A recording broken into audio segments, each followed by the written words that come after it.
Rhonda, can we test it to see if you can hear us?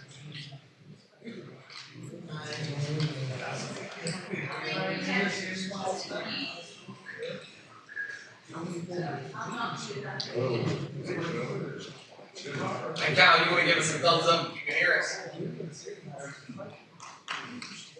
you give us a thumbs up? Okay, let's test our microphones in case you won't hear. Test. Let's see if we can hear you. We're working on it. We don't hear you yet. It looks like it's muted. No, it's somebody else that's on the call that's muted, not Kyle. He was the only person invited. Well, it says Michael something above you. It could just be he's using like Okay. another Zoom. Yeah, he changed it. You gonna test for us one more time, Kyle? No, not yet.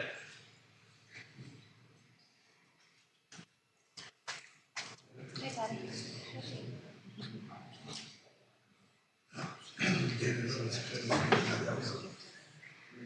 Hey, you have his number? You call him, please.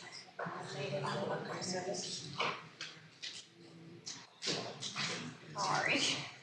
Still not yet, Kyle. We're working on it.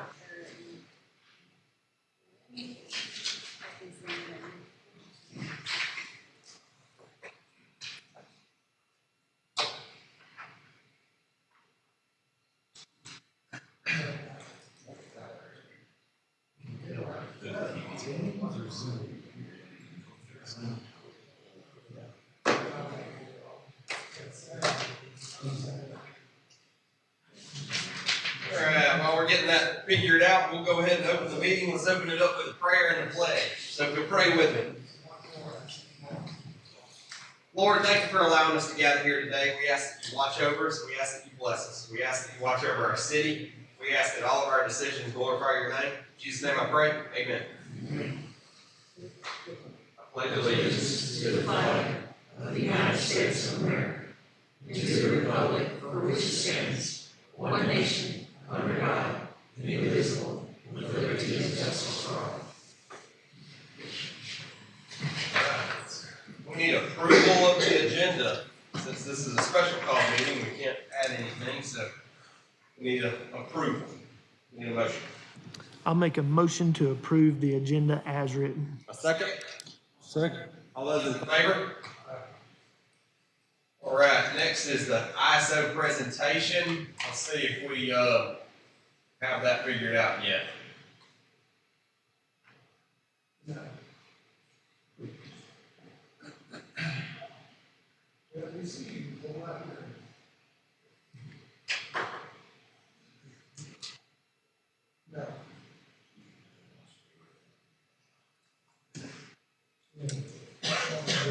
I think that's going to do it with selecting that speaker, Rhonda. Go back and let's find a speaker that works. Do what?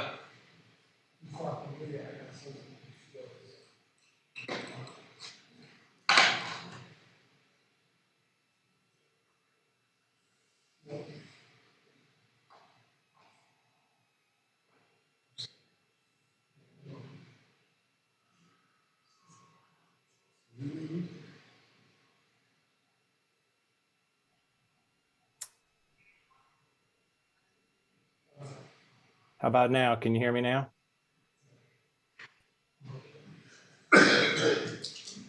Ruh-roh.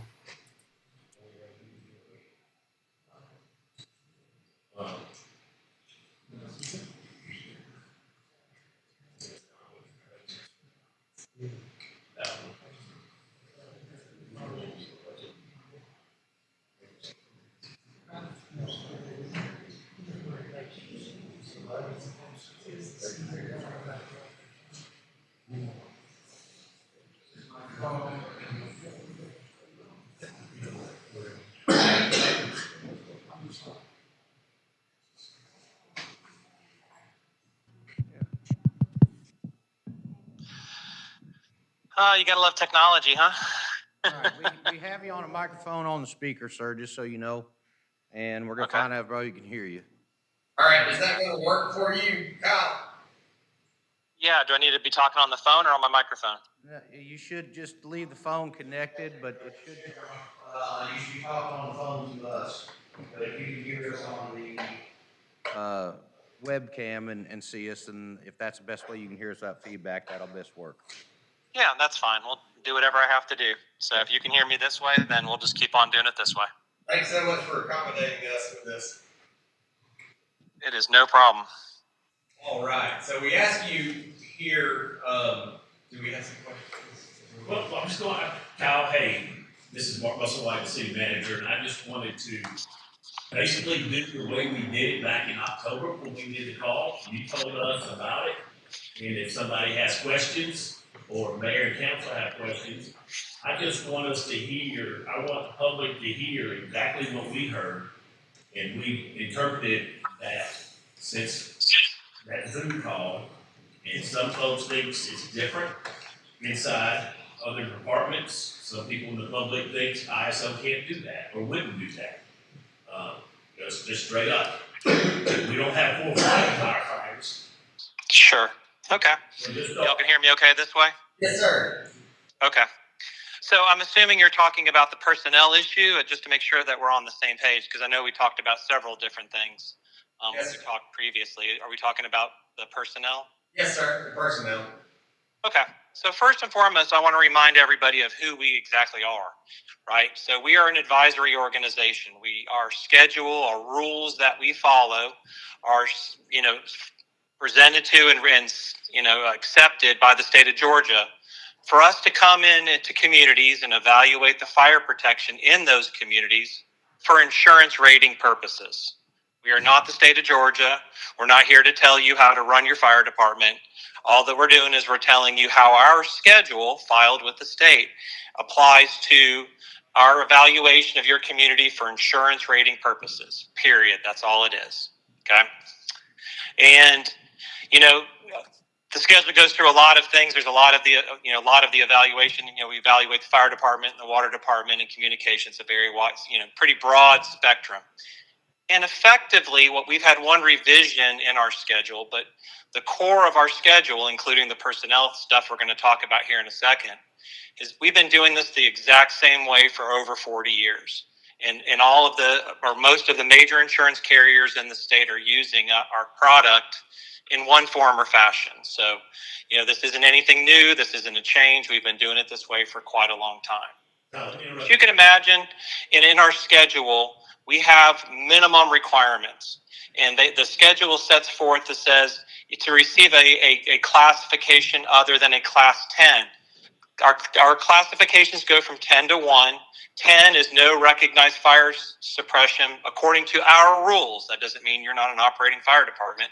It just means it's not meeting our minimum criteria. And then the lower your classification, the better. Y'all are a 3-3X, which is a pretty good classification for a department your size. So to receive a classification better than a class 10, there's minimum requirements that you have to have. You have to have a fire chief. You have to have a fire protection area. You have to have an engine. And one of those says that you must respond to all reported structure fires in your fire protection area with a minimum of 4 firefighters, period. It doesn't define if those firefighters are on duty or on call. Certainly there's obviously there's different calculations that we use for those in a different section. But as far as the minimum criteria is concerned, we need to see that you have at least 4 firefighters responding on first alarm to all reported structure fires. Those 4 firefighters would have to come from your fire department, not automatic aid or mutual aid. If I don't have 4, what's going to happen? When we come back to do your next evaluation, if that's what we find, that you don't have 4 firefighters reporting on first alarm to all reported structure fires, then the only classification you could receive according to our schedule is a class 10 rating. Thank you for that. If you got, 4 firefighters, they have to be paid, or can they use volunteer or callback people? In other words, if you got, part-time, full-time, and they're called back at the same time as the fire department is, and you got volunteers, and they respond, would that count also if those 4 people? Or You they hear gotta that be question, paid? Kyle? I can, yes. So the schedule says that they have to be firefighters that meet state requirements. They have to be state of Georgia firefighters. Those could be on duty, on call, meaning volunteer paid. But they would have to respond. They would have to respond on first alarm. It can't be, hey, we need more folks, come on, or a callback situation. They would have to respond on first alarm to structure fires. So they have to be at the station when they get that call. You gotta have 4 people at the station when they get that call. Is that what you're saying?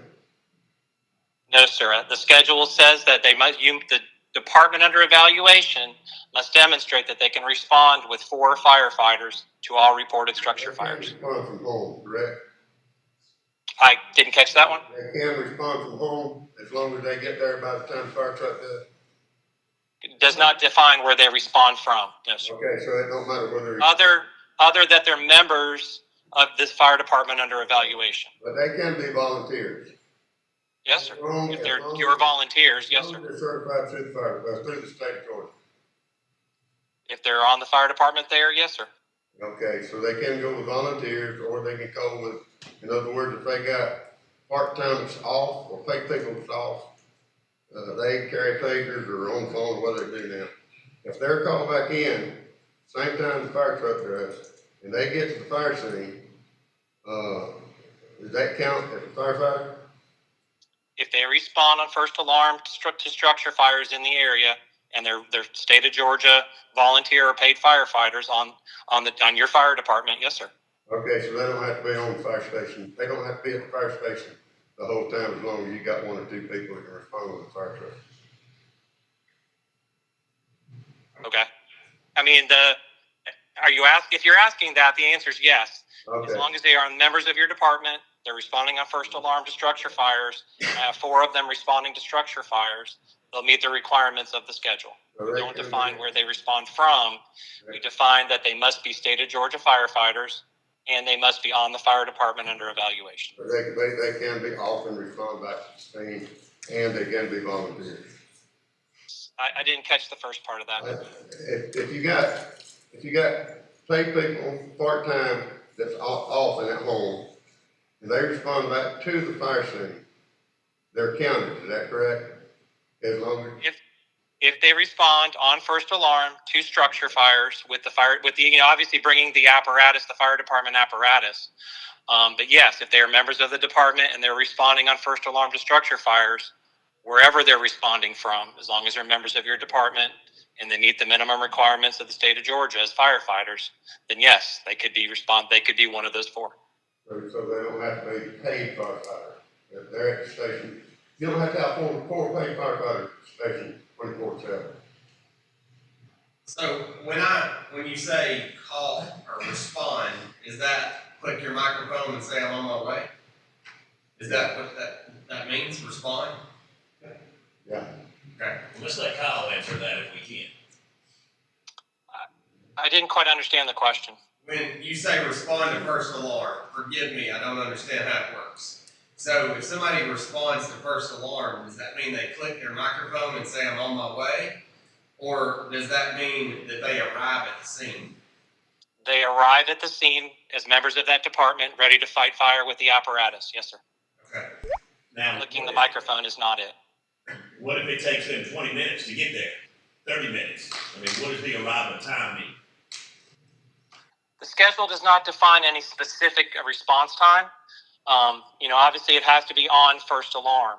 So we need to know that they're getting there on first alarm. If they're 20 minutes away, then they're 20 minutes away. But they are responding on first alarm to the structure fire. And this has to be documented on your structure fire reports. So this is y'all putting it on your official documentation of the structure fire that these are the members that responded to that fire on first alarm. I'll go back to first alarm. Tell me, you keep referring to that many times doing this. Tell me exactly what that means. It means they are responding to the station or to the fire. If they go directly to the fire, they're responding when the tones first go off. The first time that the tones go off, they are responding. What it is not is the fire chief or whoever gets on the radio and asks, or the phone, and asks people to respond at any point after those initial tones go off. Okay, that's clear. Thank you. Now I have a question. You said 4 firefighters. Can one of those be a chief? Yes, sir. Yes, sir. And when we're talking about the minimum criteria, one of those could be the chief. Yes, sir. And Chief, when you report this, how do you report that? How does that work? So every incident we do, so every single one, instead of call, fire call, crisis, we do it's called a NIFRS report, National Virus Reporting System. We actually have to fill out the entire document. In the narrative of that, we also, in the boxes that are checked, we show who actually responded, how many people were there, and all those details that we can look at. Okay. Well, later this week, would you mind sending me a couple of those examples so I understand it? Okay. All right. All right, Kyle, we'll give it back to you. Okay. Kyle, is there any other things pertaining to a small department that we need to be focused on, that ISO is going to be looking for, that we need to be prepared for and budgeting for as we move forward? So there's two parts to this. As far as the minimum criteria is concerned, for firefighters, you've got most of the other thing. You've got the other minimum requirements. Other than you do have to be providing training to your members, which I'm sure y'all are providing fire training to your firefighters. So that's another minimum criteria. The other side of the equation is that you're a class 3 rating. That's a really good rating. It goes from effectively, once we get past class 10, it goes from 8 to 1. So you're not too far from the very best rating. And in order to keep that classification, we need to make sure that we have enough personnel responding, apparatus responding, enough training, ensure that communication is doing their duties to dispatch y'all, as well as your water system are doing the things that they need to do to supply water for y'all to fight that fire. So certainly there's a whole plethora of elements that need to be looked at when preparing for another survey, especially to retain a class 3 rating. For y'all, the big ones as far as the fire department is concerned is going to be personnel and training. Okay. You was talking about automatic aid a minute ago. Automatic aid, if there are 3 fire stations, I think not just very close to 5 miles. Now, can they use those firefighters? Since it's been automatic aid, can they use those firefighters from those departments to count as those 4? They cannot, no sir. Okay. All right, thank you. What other questions can we ask? The floor is yours. What do we need as far as pumpers? 1, 2, 6? Kyle, did you hear that question about talking about pumpers, as far as how many pumpers are required, or is there a special requirement? You can answer that. Yeah, so the schedule, yes, sir. According to the schedule, it defines based on the buildings in your area how many engines and also whether a ladder or service company is needed. Based on our last evaluation for y'all, we're evaluating your community to send 2 engines and the ladder to all structure fires on first alarm for full credit. That's what we're looking for. Now, creditable automatic aid could help with that. And the last time we credited your engine and your ladder as 2 of those apparatus. So. But again, that's based on y'all responding with those apparatus to fires as documented on the structure fire reports. Just want to clarify that again. The vehicles that can respond to this, to count for full credit, can come from automatic or mutual aid. For creditable automatic aid, yes, sir. Mutual aid is not creditable.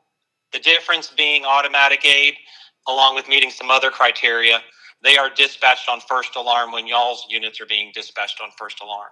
Mutual aid is anything other than that. If you have to request them to come, that's what we define as mutual aid, and it is not creditable in our evaluation.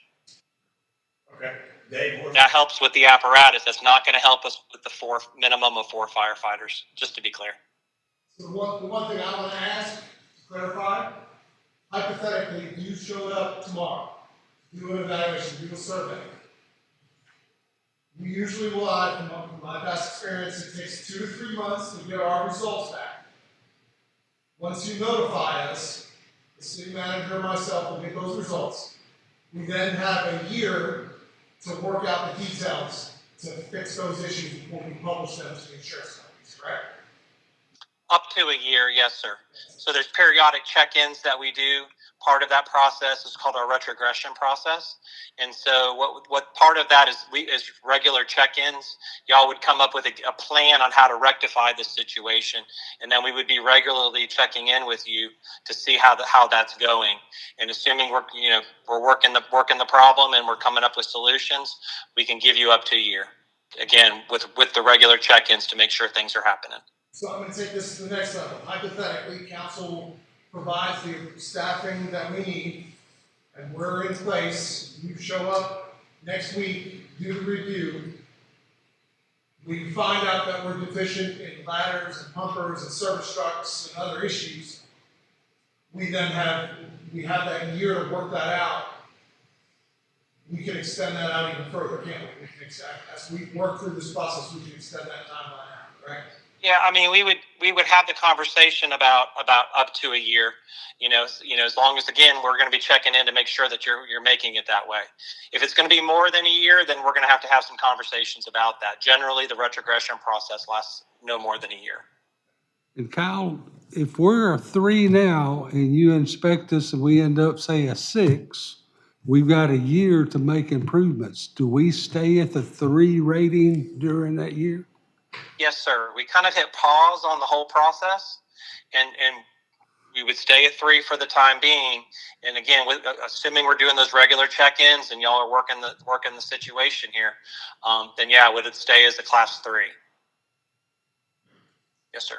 Hey, let me ask you a question. On the automatic aid, what is coming to a structure fire in Demorest? So in Demorest right now, we have Cornelia coming with no ladder truck most of the time. We have the county who comes with at least 1 engine, and that's really the minimum. The county is gracious enough, and they'll often send us 2 engines and an ambulance, as well as one of their chief officers comes. Okay, good. Thanks. So when we talk about staffing, and Kyle, this is for you as well, if we were to respond with our 4, 6 is the number we need to meet the minimum with our automatic gate companies. But if, hypothetically, the county showed up with 10 guys, I'm getting credit on that first alarm assignment for 14 people, correct? So when we credit, we're going to calculate based on 12 months of data. We're going to calculate how many of your folks are showing up on fires. And then we're going to calculate the average response from creditable automatic aid over that 12-month period, whatever it might be. And so we're going to look at all of the fires. We're going to see how many folks came from each automatic aid department as documented on your reports. And then we'll calculate the average. There's also something we call an automatic aid factor, which is basically a way of saying you're going to get a percentage of credit for your automatic aid if it is, again, assuming that it is creditable automatic aid. Generally, that's somewhere between 40% and 100%. And honestly, most of the time, it's 80, 90%, for most communities, if not 100. So part of that's how often you train with them and how many points y'all got in communications.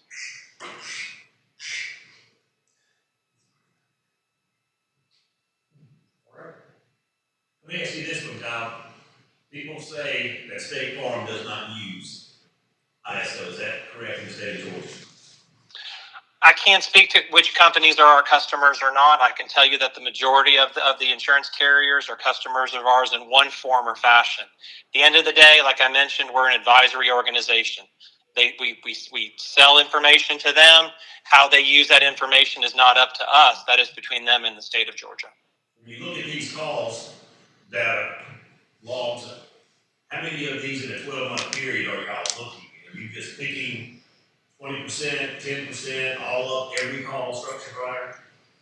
I'm going to look at all of this, what we call dispatch structure fires, meaning your folks left the station thinking it was a structure fire.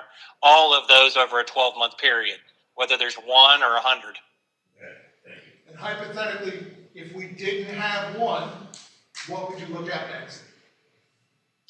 So then we would look at other types of fire calls to see, what the number of folks that are responding to those calls. At the end of the day, it's the community's responsibility to provide us documentation showing that you're responding with the appropriate number of firefighters, at least to meet the minimum, and then later in the personnel section for credit for those personnel. So we would look at other fire types, shed fires, car fires, other types of fires.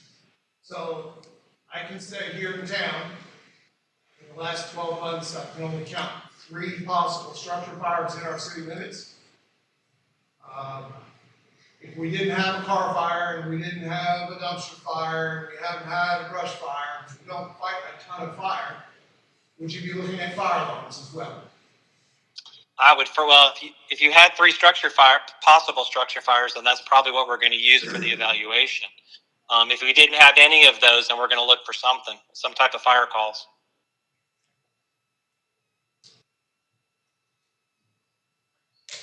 Which don't get me wrong, that's a great problem to have, a great situation to be in, to not have fires. So I hope for your folks that's the problem we have, is finding documentation. The reality is that once we start looking at dispatch structure fires, not necessarily the final result, but how y'all were dispatched, almost all communities have calls of that nature. Anyone else have any questions? One of 4 people respond to a fire alarm. Could be a possible fire. We have to take it that way in consideration until we can deem otherwise. Life safety. So if Demorest were to dissolve the fire department, how do you think it would affect the ISO ratings and everything? I mean, I know you have to go to the county and other cities, but how do you think that would affect insurance ratings and premiums and stuff like that? Well, it would all depend upon who's providing fire protection to the area. That's going to really define on what type of classification that would be applicable. If nobody was protecting the area, then it would be a class 10, and that would be kind of hard on most insurers. Do we know what the county would be in this area if they took over? I do not. Does anybody on the city council or anybody? I know y'all been kind of talking a little bit. Yeah, no, that's a hard question, and I think that's something we've been talking about, but no, real. I think right now it just be an opinion. Yeah. Okay. I mean, I'm just curious. Yeah, no, that's fair. Because y'all are having y'all's ISO next week or the next? Within the next 2 weeks. Okay. Is what it comes. Okay. What is your current rating? 5. So if Demorest is owning the county, we would automatically pick up that 5. Is that correct? Kyle, the question was, if we shut down the fire department, hypothetical situation, and join the county's fire department that's currently rated a 5, would we automatically get their rating of a 5? Generally speaking, what we try to do, we would probably need to reevaluate the county to see if adding your area into their area is going to positively or negatively impact their classification. Assuming that everything stayed the same, then you would have the same classification as the county. But we may not be, overnight you're not automatically necessarily going to get their classification. We may have to go back and reevaluate things. Okay. But the other part to that is, if that happened, and if the county moved in the existing fire station, you still had the same coverage, but it would be with the county, not Demorest, but you would still have the same coverage with the trucks and the ladder truck, etc. Would you not, Jeff? Yes. Thank you, sir. All right. Is there any more questions for Kyle? Anyone? anybody want, Kyle, can you explain, everybody, when we talk about distance for ladders and engines and how that's important into the rating? So are we talking about automatic aid or talking about within your fire district? 2.5 miles and 1.5 miles within my district. Sure. So one of the portions of our evaluation, the fire department's worth 50 points, and 10 of those points is what we call a deployment analysis. And that's basically seeing how much of your fire protection area is within 1.5 miles of engine companies and 2.5 miles of your ladder companies. And so obviously y'all have one station, so it would be based on both that one station. And in a perfect world, everyone would be within 1.5 miles of an engine company. Should there be a call, a fire, that engine's going to be there very quickly. And so the further away you get, or the more area beyond 1.5 miles and 2.5, the less points in that category you receive. Last time this was a 10-point item, and y'all received 8.22 credit there because so much of your area is close to your fire station. And so if we didn't have that fire station, and you were relying on another station that's within 5 road miles or another department, well, if you're relying on somebody else to provide fire protection, and that's the responding stations within 5 road miles, that would change that deployment analysis credit. But then again, you'd be under somebody else's evaluation anyway, so it would be a moot point. I have a question. Yes. So going back to if we were to merge with the I don't county. hear you. I repeat it, that's right. Okay, so if we were to merge with the county, we have the same coverage, but they have a rating of a 5, wouldn't our insurance premiums go up because of that? If we're at a 3 right now. Kyle, did you hear that question? Yes. All I can say is that if they were to take you over, they were a class 5, and adding your fire protection into theirs did not change their rating. Their classification would apply to your citizens. Now, how that would impact the actual insurance rates, I can't answer that question. Would them taking our facility and that type of thing, all the good things we have down here in Demorest, that may actually improve their rating as well? Potentially. Yes, sir. It could. Again, without doing the evaluation, Exactly. I can't answer that definitively. But I think that we're playing the negative Nelly over here, and I think we need to also know that it can be a positive. It could be, yes, sir. Now, keep in mind, if the county were to come in and take over, then you're just one part of the whole county evaluation. Everywhere they protect would have the same classification, whatever that might be. All right, thank you. Very good. What other questions?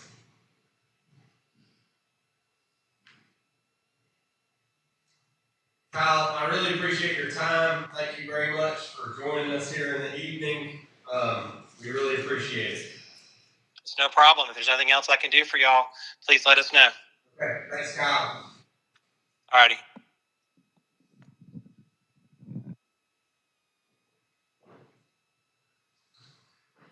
All right. So, some interesting information to kind of process and put together. I would love to see how you kind of report that, Chief, so I understand that a little bit better. I think that's the only thing I don't understand. But interesting stuff. All right, next let's open it up for a public hearing. This is our last. Okay, where does that say? Yeah, if y'all want to go from the public hearing, from the ISO discussion, please feel free to. I don't want to keep y'all here. But otherwise, we'd love to keep you for city business. We're going to open this up for a public hearing. This is a special call hearing, public hearing, the City of Demorest Council. As of this date, this is our second public hearing, correct? Correct. And this is to amend the budget from last year per the recommendation of the auditors. We'll open that up for a public hearing. Anyone here to speak against that or for that?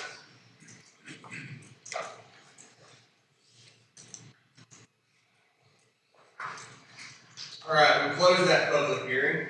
We'll move on to consideration to amend the 2024 budget. Council, we need a motion to amend the budget as recommended by the auditors. I'll make that motion. Thank you, sir. Do we have a second? I'll second. All those in favor? Very good.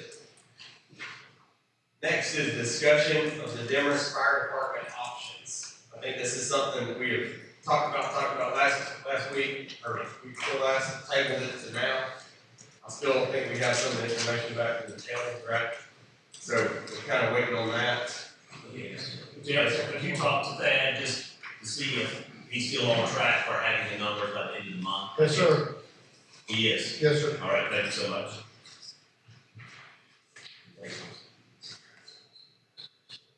Okay. All right, Dave, I think you have something you wanted to speak on. Yes, so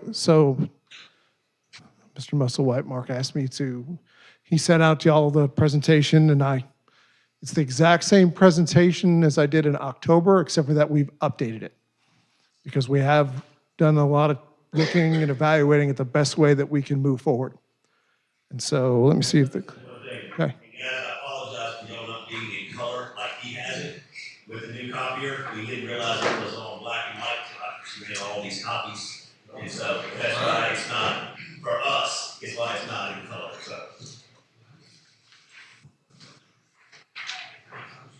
It's too late at that point. Yes, it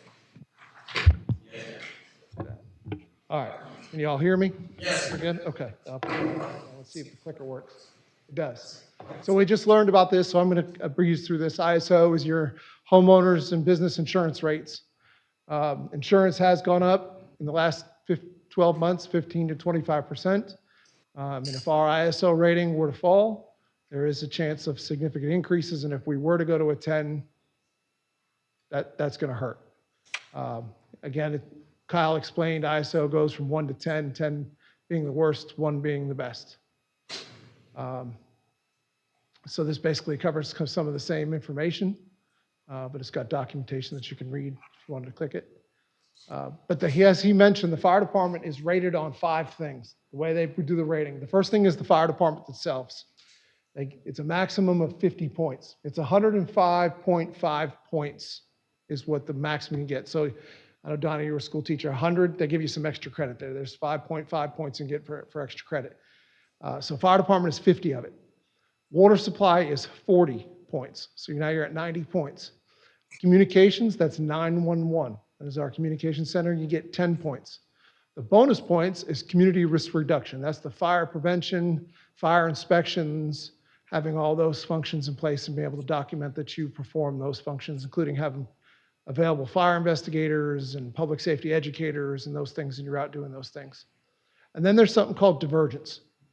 Divergence, I didn't include it last time, but divergence, what they do is it's a mathematical formula, and it's basically it's owned by ISO. No one actually knows what the formula actually is, but what they do is they take your rating for your water and your fire. So if you have a 40 points for water, but you only have 20 points in fire, there's a mathematical formula that they put in there, and they reduce points. So you think you're going in there with 60 points, you're actually going to come out with something less, somewhere around 50. There's a math, and I don't know that number. No one knows the exact formula, but that divergent, they put that number in there. And in our last evaluation, we got a good score of 3x, but we lost 4.61 points in divergence. So that's why when I started here, gentlemen, my intent was to bring it up the half a point needed to get there. And that was a simple thing that we could do just using those bonus points of community risk reduction. Fortunately, things have changed for us. So as I mentioned there, ISO timeline, we can do things in phases. The key is that we have to put bodies in the field. We have to have firefighters. So basically what I did with this time is it's basically say year 1, you've got time once they evaluate to do something. And then year 2, they'll discuss with you and work it out. And if you need another year, as long as y'all have agreed and you have a resolution and we're moving forward and they're seeing progress, they're going to continue to work with us the best they can until we resolve the issue. That also means that if we come back, let's say hypothetically say all we did was the 4 firefighters and the rating came back that we were a 7 or 8, We then can say as a council, okay, let's do this and let's do that, and we can work on that over a period of time. It can be phased, certain things can be phased in. So how do we prevent it? Is we have to put 4 firefighters responding. It doesn't mean they all have to be sitting in the fire station. It means I have to have 4 firefighters responding. And I can tell you that 60% of my calls that they're looking at, I have 2 or 3. I don't have 4. I have been lucky a few times on actual structure fires. We had a structure fire in the county down on Cat Fire Road. I had 8 people show up. They came out of the woodworks, people coming home from work and people driving home from school and stuff like that. I had 8 people, but it wasn't in the city limits. So guess what? It doesn't count for us. It looks great for the county fire report. But yeah, that's the situation, is I cannot guarantee that. So 60% of the time, I'm not guaranteeing it. I can't guarantee it. So 4 firefighters. So the plan to save the fire department, if you wanted to go down this road, and I kind of briefly do this, is what I did was I supplied Mark with a document, which I have a copy of, and I think he's probably provided it with you. Lance and the captains and we sat down and we went through and we picked it apart. What actually is needed for us to be required to do that? To guarantee that we're going to meet the 4. And so what we did was we looked at, right now we have 14 part-time shifts a week. So our firefighters work 12-hour shifts, 8 a.m. to 8 p.m. and then 8 p.m. to 8 a.m. That's where we get our 2 from. The full-timer who works 24 and the part-timer who's splitting the shift. And some of the part-timers will work the entire 24-hour shift, but we still divide it that way in the way that it works. At that point, what we said was, well, to meet the minimum, I need to fill 7 spots. I need 7 spots. So we need to go from 14 shifts to 21 shifts a week, shall I say, which is an increase of $70,000 in my salaries. The second thing that we looked at was that when we evaluate the way the schedule works out, which there's actually in this document, an example of what it looks like, I have to have a full-time assistant fire chief that fills, and that employee will not work a 40-hour work week. That employee will work 4 12-hour days. They'll work a 48-hour schedule. Second thing that I added, and that right now we pay an average of about $28,000 for a part-time assistant chief who busts his butt to get things done. That brings that to get that salary into a reasonable range is about $30,000 to $35,000 to bring that up to a full-time plus benefits. The second thing what we did was we said, well, where can we fill in? Because when you look at a 7-day week, that's 4 12-hour days. I got 3 other days. So what we did was we said, well, we'll put a full-time fire inspector who's also a code officer, who's also doing community risk reduction, who's also doing public information, and they're working 4 12-hour days as well. Now, myself is included in that. All 3 of us are pretty much on call all the time. I am, as you've heard me say, I literally come and go on a regular basis. I'm answering calls at all hours of the night, all hours of the day. I'm on the go. Sometimes I'm lucky and I get a good night's sleep, but there are many nights where I'm up and moving around. The last thing I added on there was we would create an on-call system. And we'll go through it as we go through this. That on-call system, I only have 3 people besides myself who live within a reasonable distance. I've got one that lives in Batesville. I've got one that lives on the other side of Cleveland. I've got some in Lula. I've got some in Forsyth County. I've got some in Dawson County. I've got them spread around. So I really only have 3, sometimes 4 people that are able to respond back. So what in my plan, and I'll explain some of it, was we would take our Tahoe, we would replace that Tahoe, and that Tahoe would then go home every night. That person, and I'll use Chris for example. Chris lives over by Walmart.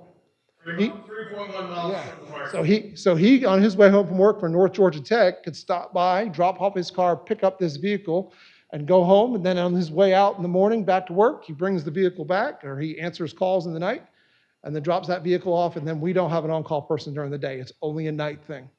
It would be a system that they would be paid $25 for covering, for being available. And if they answered a call, we would pay them their hourly rate. Total cost of that is $16,000 a year when you start looking at our call volume and our data. So, and that's being a little conservative way. I put a little bit on there. about $2,000-3,000 more for hourly, but because you just never know what's going to happen. We can get a wicked group of storms come through here and we'd be going for days.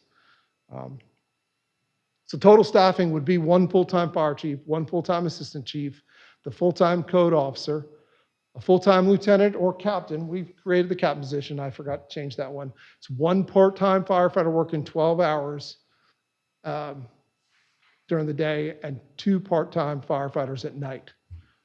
2 part-time firefighters at night, only 1 during the day. So that with that compensation, when you look at that schedule during the day, there would either be an assistant chief and myself around or the code officer and myself around. That we have 2 in the station, and then the other 2 of us are answering calls. So there's 4 available that are responding to all possible calls. Now, this is always, we've talked about this a number of times. We have to consider that turnout gear is an issue. ARPA funds, y'all were gracious enough to give me ARPA funds. I still have some ARPA funds left. I got $8,200. Okay. So I didn't get a chance to talk to you. It's $8,200 left. And then I have $12,000 presently sitting in my budget. So that's, we'll say $20,000. We have done a bunch of searching. Captain Hunter has gone on the hunt, and we have actually found gear about 30% cheaper finally. So we've reduced our cost, but we haven't bought a set yet because we're not spending any money right now. So we haven't reduced that cost, but that cost savings is there if we were to move forward. So 5 full sets is $25,000. So where it was running about $6,000 or $7,000 a person, we've reduced that cost significantly. It actually looks bigger than it is, but we already have helmets and gloves and stuff that's already in stock that we bought with ARPA funds. So we kind of planned for that. Because as we hire new people, get a new helmet, new gloves, so we kind of plan for that. That also includes some uniforms, t-shirts, pants, boots for some of these folks. We also had a discussion with a local college, not one that's north of us, but one that's south of us, who does a fire science program. And they are pumping out students on a regular basis that are certified firefighters and EMTs. And they have agreed to work with us, if we're willing to work with them, to bring their employees, their brand new off the street guys and girls, but we would bring them in and we would give them the opportunity to have a part-time position where they could then get some experience. And the college is even discussing with us that they could even possibly get credit for it as an internship process. So we have accounted that we can find some people now. I think, and I don't mean to pick on Chief Adams. I think finding people to work is difficult. That is an issue, and we have found a source where we can try to work on that is willing. Right now, they have 7 people they're ready to give me. I don't have the places for 7, and I'm not taking 7 because I don't know the future. So daily staffing of 4 will not maintain the ISO of 3. We talked about 3/3X. It will not maintain it. It will get us away from 10. It'll get us in that 6, 7, 8 range. We are short equipment. As you heard him when he did his review of the 3/3X, we had a ladder truck. Ladder truck's a lot of points. And at the time, they were allowing you to have your ladder truck, if it had a pump on it, to get credits there as well. We don't have a ladder truck that's in service right now, and we don't have a second pumper to make up those pumper credits. So that's something we have to work through. But the ladder truck requirements, we kind of talked about a little bit of it. That's why I kind of brought it up. The ladder truck has to be within 2.5 miles. And so this is not a pick on Jeff. Jeff's got 1. And it's not even here yet, correct? Yeah, he's got 1 for the entire county. So 2.5 miles, they're not going to give us credit. And there's a lot of the county that's not going to get that credit. That's a lot of money. That's $1.5 million if you can find a deal on one where someone didn't pay for it. So that's an issue that is difficult to address. But fire flow is what it comes down to, a number of buildings with stories. And we've kind of talked about this last time. We have 40, 50 buildings in our city that are going to affect that rating. So again, if we were to go to the county, and I'm not opposed to going to the county, that's what y'all want to do, but it is going to affect their rating as well, possibly, because this area is going to lose that ladder truck credit as well. Whereas in the county, you only have 2 or 3 areas that actually require it, and you kind of keep it centralized. Demorest is, while it's a small town, is technically a city based on the number of buildings that require the ladder truck. So that is something that they have to be concerned about. And I'm not opposed to whatever they want to do. I'm just putting it out that that's the reality. Automatic aid agreements. We talked about that a minute ago. We did get an automatic aid agreement with Cornelia for their ladder truck. They do respond their ladder truck sometimes. Sometimes they're out in the engine running other calls because Cornelia, their call volume has increased significantly, and they don't always get the ladder out the door because they're out in the engine running other calls. But we do have that agreement in place, and we have to put that on that report, whether they responded in the engine or the ladder. So when we look at those reports, Jerry, that it shows no ladder responded, and they're going to rate us on that. The agreement does say that they'll bring it to all structure fire calls, fire alarms, possible structure fires, all that stuff. The only way that we can maximize the credit with their ladder is we got to put a service truck in place. A service truck is basically a modified pickup truck that carries a whole bunch of equipment. We kind of talked about this. We talked about the city and 2 pumpers or 3 pumpers. They rated us at 2 pumpers. How did they come up with that rating? Our pumper can pump 1,500 gallons a minute. But the city, when they rate our water system and the size of our buildings, requires 2,750 gallons a minute to pump. So we are short 1,250 gallons a minute. Well, lo and behold, guess what kind of worked out for a long time? The ladder truck has a pump that's 1,250 gallons per minute. So we were always able to get by with that. So that's where they've got that pump credit. So that's an issue there. But we'll have to address these other issues and if we wanted to move forward. And so we can either repair the present ladder, which is called the Quint, which right now we got a quote at $130,000 last year. I put it at $150,000. I've actually asked 2 other companies to come give us an estimate of what it would take to bring this to give us another 3, 4, possibly 5 years out of that vehicle. And the guy that was here, he actually came to see me. One of them came to see me last week, said, yeah, he's looking at about $150,000, $160,000. Or we can purchase a used pumper. You don't have to buy a new pumper, but we can buy a used pumper and we can do some renovations to it and refurb it and bring it into shape. And then that gives us a secondary ability to meet that pumper credit. But there's another factor that comes into either the engine or the ladder there, is if the pumper itself breaks down, we've got no protection. So that gives us the ability to have something else to get into to respond to calls.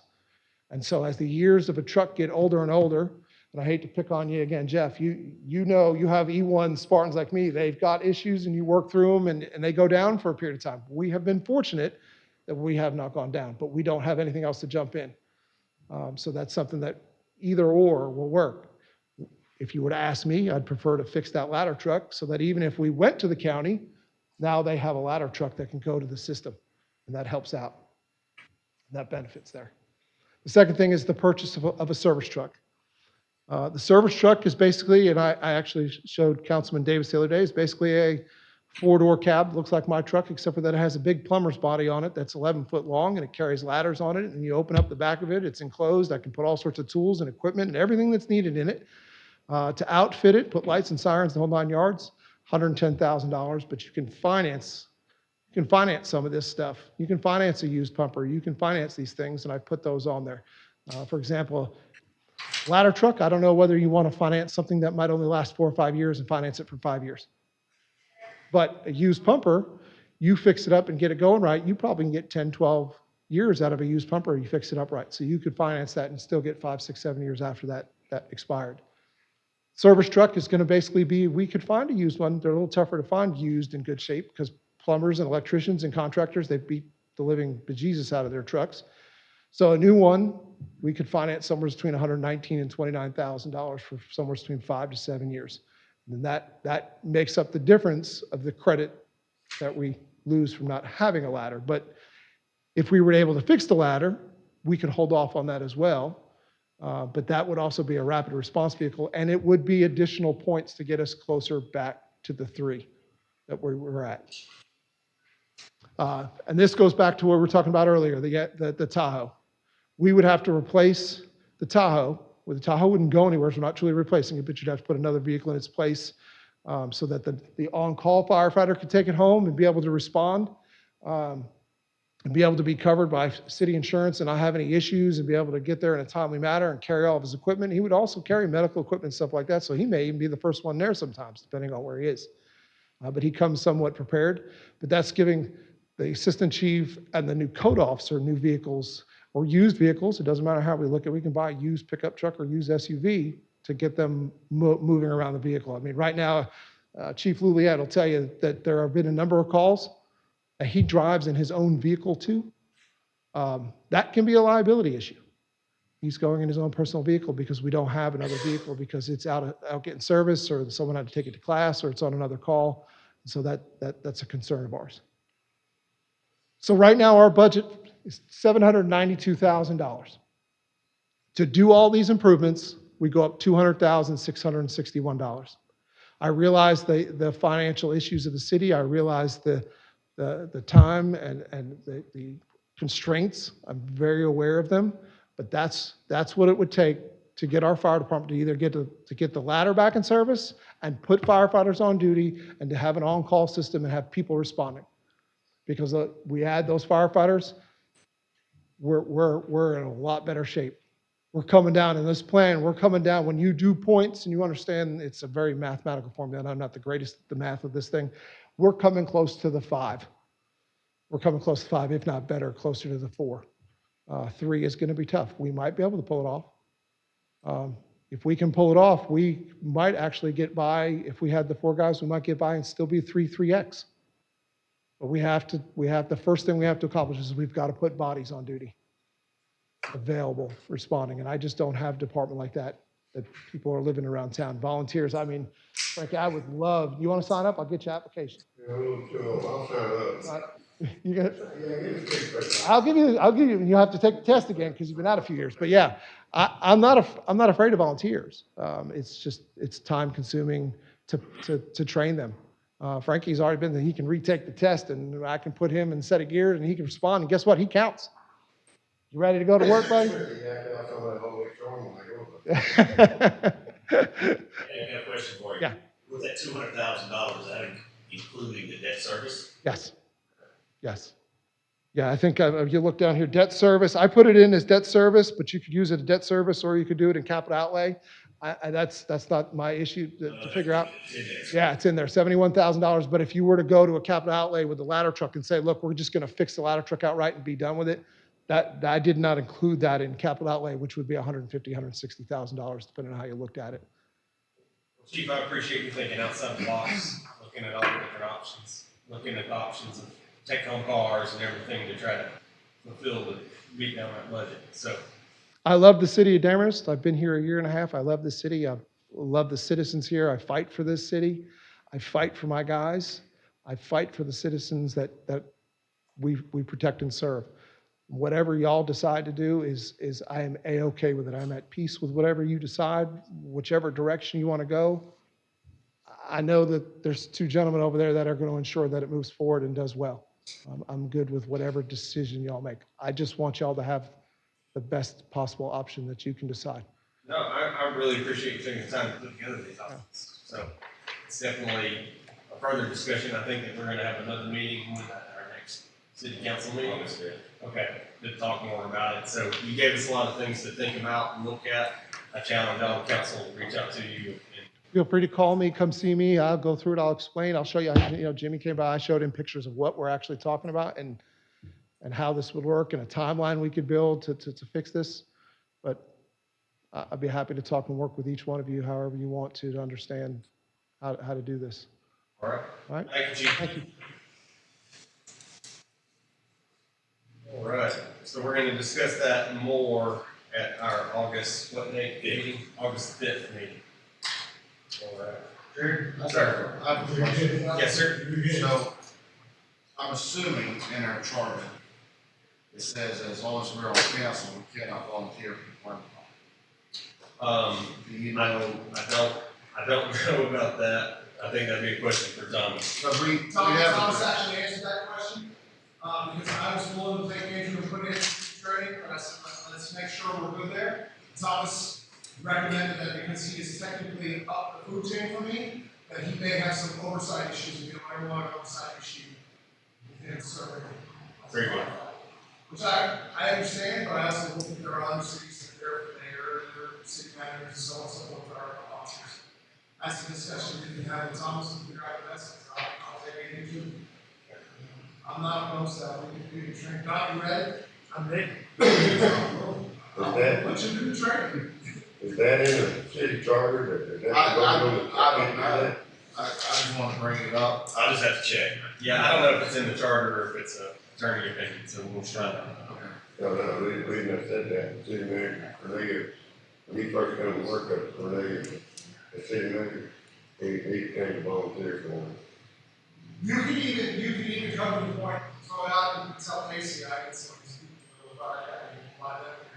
They're coming to our fires anyway. I think he actually has some of that. Yeah, I mean, it's already got, I mean, it's all, that's another discussion for y'all to have. And that would be extra people on that part. Yeah. You got whether they get anything or not, I mean, when you have the people on scene. Yeah, they're training all single. There's you and Sean and Donnie, and, still young, and younger, really good clerk. A lot of great ideas. Thanks, guys. All right, let's move on to consideration of approval of the SPLOST items. Mark's had this laid out 3 times in front of us. And we're finally going to look at this for discussion or call it for a vote or a consideration, correct? We need a vote. We have to get this to the county and, in order for them to get up. So theirs together. What we're taking to the county is public safety facilities, equipment, vehicles, $1,211,000, a little more. Parks, $200,000. Roads, streets, bridges, sidewalks, $250,000. City Hall facility here, parking lot, $200,000. Utilities, our water department, $595,000. And out of that, road, streets, and bridges and sidewalks, we know there's another DOT project that's coming in 26 that we'll have to move our utilities for.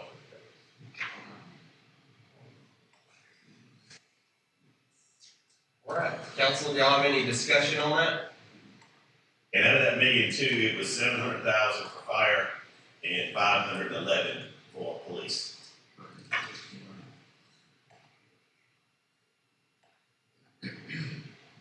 All right, we'll entertain a motion to accept those as written. I'll make that motion. Thank you, sir. Do we have a second? Second. All those in favor to move forward with those? Very good. Next is consideration of resolution for updating an employment policy. Mark, what do you have for us? It came to my attention that, for the police department, Chief Chastain's nephew has gone to work for the city, but he was a Gainesville police officer. And the person we had spoke to about at the last meeting, the SRO position, we couldn't fulfill that position with that gentleman because he has to have health insurance for his family. Since we don't offer that to our employees, we could not offer that to him, even though the county school district would be reimbursing us for that. So we had to move on and pass on him. And I want to say the gentleman is going to work for Robin, the sheriff's office as a school resource officer. He'll just go to a different school and not the one in Demorest. So the county gets him, but we just didn't have that luxury. And Joe has been with the city about 3 or 4 weeks working with the streets department. And Casey and James came to my office last Friday with a question. And the question was that Joe would fit what they're looking for in a school resource officer.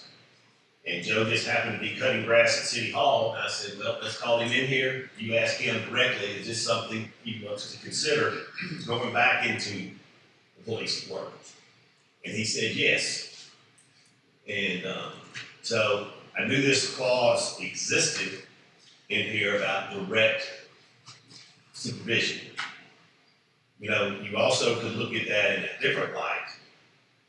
If I wasn't here, it could be interim city manager Megan or interim city manager Casey. Well, guess what? They're related too. They couldn't report to somebody, to the other one, like that. So it could clear up some future issues if that example ever came true. But if this is something that y'all want to consider, James and Casey came to me with this and said that Joe would report directly to James as the assistant chief. And then it also says in here that this would be determined to be an exception to the policy, and that it would be something that council would have to approve. Have to approve every exception. Yes. Okay. So, We're not changing the policy, we're just approving it. Well, you're making, you're adding the exemption, but you're allowing the council to vote each time. and what else is attached in here behind that is under number 5. Basically, Casey and James had to write me a letter explaining why Joe was the perfect reason to make this exception. And they have done that, and that's why that's in here as another line item, because we're gonna talk about the policy first to make that, and then the approval would come on Joe's, on Casey's letter tonight. Because if we're gonna do this, he's gotta get started. School starts on August the 8th, and he's gotta get implemented into the program. All right, council, y'all heard the proposal. Y'all have any discussion you would like to talk about? I like the fact that we're not really changing this, that we're on a one basis. Correct. Correct. All right, council, no other further discussion, we'll entertain a motion to pass it. Make the motion to pass this statement. Very good. Do we have a second? I'll second All those in favor to move forward with this policy change? Any no's? No. Very good. And for Sean, he comes from an HR background. And so this could be a nightmare for an HR person. So I get where Sean stands on this, because we discussed it. All right.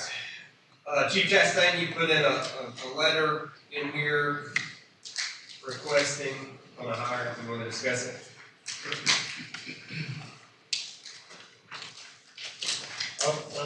Y'all can read the letter and see that Joe's obviously qualified for this job. He's, in Gainesville, he was over the SROs, my best understanding. But, and I can read this letter to you if that's what you want to do, but here's the thing, Joe's got a child in that school. We all heard about Uvalde, Texas, where they had a school shooting. And the chief got raked over the coals because he held people back. And I wasn't there, and I'm not here to bash him. He got enough bashing. I wouldn't have handled it that way, but what stopped that school shooting is a officer from another agency who had kids in that school. And he bypassed that chief and went on in. Joe's got a credible reason to protect that school. He's got his kid there, and he's soon to have another kid there. And they're gonna be there for a few years. So, In this letter, you state that Officer Chastain will not report directly to you. no, we have a sergeant and an assistant chief. Everything goes through them before it gets to me. Now, in the ultimate, if disciplinary actions had to be taken, they would recommend it. I take their recommendation and I sign off on it. I don't really do the record. I don't. Introduce your sergeant to make sure everybody. Sergeant Steven Squires. Yeah. So he's our first line. That's the first person they call. And then. With the exception, if the council just passed, council, we will need a motion for y'all to move forward to allow Chief Chastain to hire Officer Joe Chastain. Y'all have any discussion on that, or would you like to make a motion? I'll make the motion. Thank you, sir. You have a second? I'll second. All those in favor move forward with that hire. Any noes? No. All right, very good. Thank you, sir. Last, we have appearance and public comments. Would anyone like to speak on anything that y'all heard about today? I would like to speak as a resident and say that I appreciate all the staff. I appreciate the fire department, the police department on the 4th of July. I appreciate the DDA, all the city council on a great time here in Demorest. And I saw everyone out there sweating, and I really appreciate everyone's effort to make sure that went off well. And I keep hearing all this, everybody bragging about the music. I think Nice job, Andrew did a Andrew. great job. Yep. That's a good job, that's a good thing. Well, you had to bring them to us, so Yeah. you stuck your neck out there and you passed. I appreciate it. I appreciate it. I hope everyone had a good time. Glad everyone enjoyed it. They're good people. They really are good people. So, Well, I appreciate everyone's work on trying to make our community a better place. And so, with that being said, sir. LMIG opening, round 2 of LMIG is tomorrow at 11. And the first round of LMIG, streets should start before the end of this month. And, whoever's the low bidder, they'll be part of pretty much, right now, it's got 1 bid. So, Okay. Patty that's has, 11 o'clock tomorrow. Patty has something to say.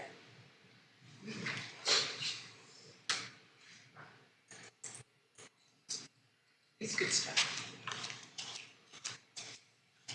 Patty Davis, 150 Connecticut Street, Demorest. And I just wanted to let everybody know, DDA does have an event on August the 4th from 6:30 to 8:30 over by the post office. We've got this great young band of teenagers called Carbon. They're not? Oh my goodness, they look young. So they're called Carbon Harry. They do rock and roll. We'll have Bouncy House and the Balloon Guy and an art truck, Kona Ice and Way Too Big. So it'll be a good time, a lot of free stuff. Bring your lawn chair and come have some fun with us. Thank you. All right, we need a motion to adjourn. Thank you, sir. Do we have a second? All those in favor? Thank you.